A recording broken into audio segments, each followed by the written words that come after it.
Today's topic is a genetic drift. So, what is genetic drift? It is a change in the gene frequency which occurs in the small population. किसी small population के अंदर gene frequency के अंदर जो अचानक कोई change आ जाता है तो उसको हम जेनेटिक ड्रिफ्ट कहते हैं।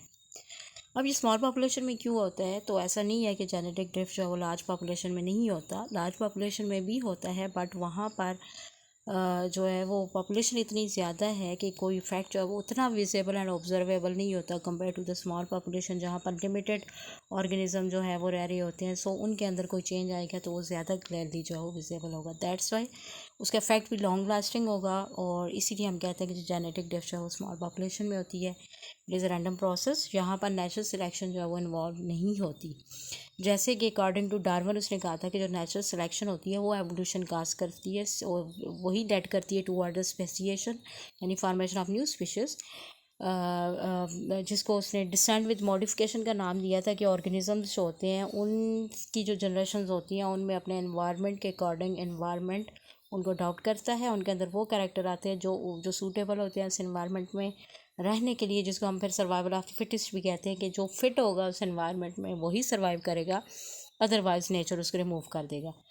तो यहाँ पर ऐसा नहीं होता, यहाँ पर जो चेंज आता है वो एक रैंडम होता है, एक्सीडेंटल होता है, अचानक होता है, किसी हादसे की वजह से होता है अचानक, लाइक कोई अर्थक्वेक आ गया है या कोई फ्लड आ गया है तो उसमें कोई एक पॉपुलेशन किसी एरिया के अंदर आ रही थी कम्युनिटी के साथ, वो पूरी की पूरी जो है वो वहाँ से रिमूव हो गई, या कोई एक जो वेराइटी के ऑर्गेनिज़म थे अपने ही जैसे और ऑर्गेनिज़म के साथ उनमें से कोई एक रिमूव हो गया। ठीक है, सो ये एक रैंडम प्रोसेस होगा।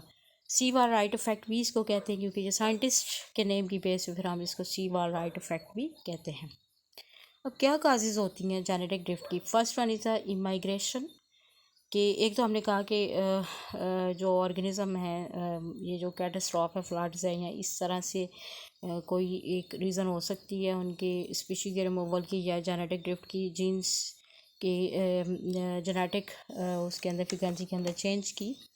उसके अलावा ई माइग्रेशन, यानी ऑर्गेनिजम्स जो हैं वो माइग्रेट कर गए हैं किसी एक एरिया से किसी एक पॉपुलेशन से, तो वो भी क्या होगा, वो भी हमारे पास एक वन ऑफ द काज है। या इमिग्रेशन है, वो किसी और एरिया में सेटल होने के लिए या न्यू फॉर्मेशन स्पेसिएशन के लिए, या जहाँ पर इनको बेस्ट सूटेड कोई इन्वायरमेंट मिल गया है तो वहाँ पर रहने के लिए स्पीशीज़ मूव कर गई हैं, तो वो भी हो सकता है। और एपिडेमिक कोई हादसा भी हो सकता है, लाइक कोई फ्लड आ गया है, रेन्स हो गई हैं, उसके अलावा अर्थक्वेक हो गया है, या कोई बीमारी फैल गई है, सॉरी एपिडेमिक में, यानी कोई इस तरह की बीमारी फैल गई है जैसे कोविड जो है वो 2020 में फैला था, 2019 में फैला था, सेम जैसे जो ब्लैक प्लैक की डिज़ीज़ थी यूरोप में वो फैली थी, तो तकरीबन हाफ पॉपुलेशन उसने रिमूव कर दी थी, और कहीं कहा जाता है कि 75% पॉपुलेशन जो है वो यूरोप की रिमूव हो गई थी। सो स्पेनिश फ्लू आ गया, तो इस तरह के जो एपिडेमिक्स होते हैं किसी एरिया के अंदर कोई डिज़ीज़ जो है वो फैल जाती है, तो वो भी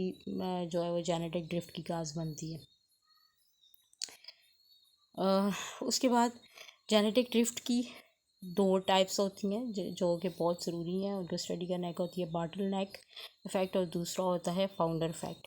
पहले आते हैं बॉटल नेक की तरफ। बॉटल नेक इसके नेम से शो है कि जैसे एक बॉटल है और उसकी एक नेक है, ठीक हो गया।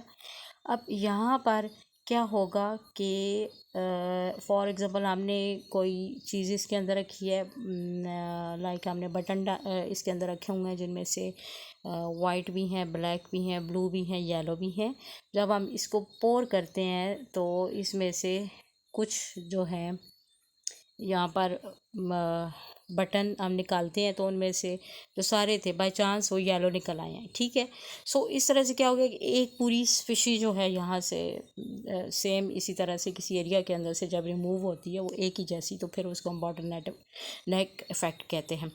अब इसकी एग्जांपल ये ले लेते हैं कि एक फॉरेस्ट है, वहाँ पर डियर रह रहे हैं जिनमें से जो है वो ब्राउन डियर भी है, ब्लैक टियर भी है। ब्लैक टियर की पॉपुलेशन ऑलरेडी वहाँ पर कम है। होता ही है कि वहाँ पर उनका कोई शिकारी आ जाता है और वो उनको शूट करना स्टार्ट कर देता है। उनमें से जब वो शूट करता है तो बाय चांस वहाँ से जो ब्लैक डियर थे, फॉर एग्ज़ाम्पल अगर 100 डियर वहाँ पर थे तो उनमें से 10 डियर जो थे वो ब्लैक थे अब उनमें से शिकारी ने जब शिकार किया तो 5 टियर उसने किल कर दिए, जबकि 5 जो थे वहाँ से इस नैरो एरिया से स्केप कर गए। ठीक हो गया। अब यहाँ से तो टोटली रिमूवल हो गया स्पीशी का, और जो थे कुछ के थे वो आगे जाके उन्होंने अपनी एक अलग पॉपुलेशन जो है वो बना ली, यानी वो यहाँ इस एरिया से एग्ज़िट कर गए। सो कहाँ से एग्ज़िट किया, कोई नैरोअर रास्ता उनको मिल गया था फॉरेस्ट के अंदर से जहाँ से वो निकल गए थे, तो इसको हम बॉटल नेक इफेक्ट कहेंगे। उसके बाद सेकंड आता है फाउंडर फैक्ट।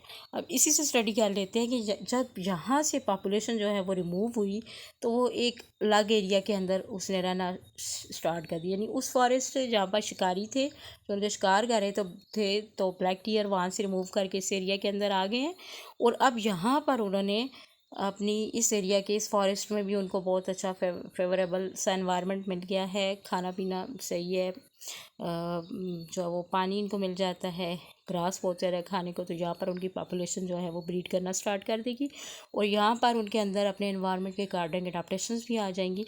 तो हो सकता है कि यहाँ पर उनके अंदर कुछ ऐसे चेंज भी आ जाए कि वो नई स्पेसिएशन जो है वो काज कर दे, यानी फॉर्मेशन ऑफ न्यू स्पीशीज़ यहाँ पर हो जाए। सो इसको हम फाउंडर फैक्ट कहेंगे कि वहाँ पर जाकर उन्होंने पूरी एक फाउंडेशन रख दी है नई स्पीशी की, और वहाँ पर वो सर्वाइव करना शुरू हो गए। ठीक हो गया। तो this was all about the genetic drift and types of genetic drift which is a bottle neck effect and founder effect.